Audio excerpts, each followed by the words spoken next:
ஷாஜகான் பற்றி ஒரு 3 கூற்றுகள் கொடுத்து அதில் எது சரி அப்படின்னு கேட்டிருக்காங்க. இதற்கான விடை எங்கே இருக்குது அப்படின்னு பார்த்தோம்னா 11ஆம் வகுப்பு வரலாறு புத்தகத்தில் 14வது பாடம் முகலாய பேரரசு அப்படிங்கிற பாடத்தில் ஷாஜகான் அப்படிங்கிற தலைப்பின் கீழே கொடுத்துருக்காங்க.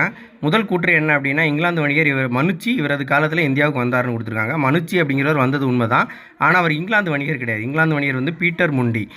மனுச்சி அப்படிங்கிறவர் வந்து இத்தாலிய எழுத்தாளர். அப்போது மனுச்சி வந்தது கரெக்டு தான், ஆனால் அவர் வந்து இங்கிலாந்து வணிகர் கிடையாது. அப்போ அந்த முதல் கூற்று வந்து தவறாக கொடுத்துருக்காங்க. அவர் இத்தாலிய எழுத்தாளர். அப்போ முதல் கூற்று தவறு. அடுத்து 2வது என்ன கொடுத்துருக்காங்க, பிரான்ஸ் அரசர் 14ஆம் லூயியோடைய சமகாலத்து அரசராக இருந்தவர் யார்? ஷாஜகான். 30 ஆண்டுகள் ஆட்சி புரிந்தார்னு கொடுத்துருக்காங்க. பிரான்ஸ் அரசன் 14ஆம் லூயின் சமகாலத்து அரசரான ஷாஜகான் 30 ஆண்டுகள் ஆட்சி புரிந்தார்னு கொடுத்துருக்காங்க. அப்போ அது சரிதான்.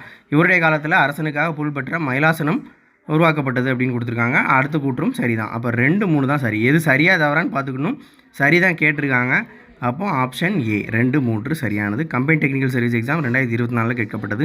சிலபஸில் இந்தியாவோட வரலாறு பண்பாட்டில் முதல்ல முகலாயர்கள் வந்துடுறாங்க.